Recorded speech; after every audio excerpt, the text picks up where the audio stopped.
Hello guys, good evening.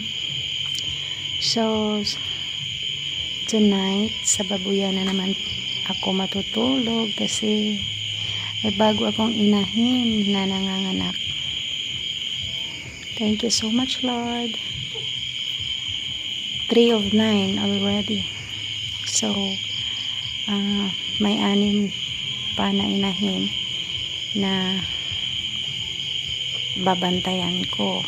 So maybe not now but sooner, like maybe next month I have 4, and then maybe first week of October like 2 only. Yeah. So, ito yung bagong pinapanganak ngayon lang. Yeah. Kami mga inahan there. At may isang inahin here. Asa na ba yung mga piglets niya?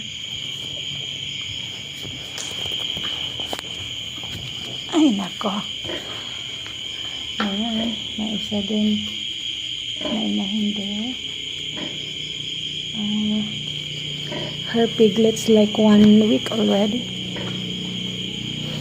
Yeah, 9 days.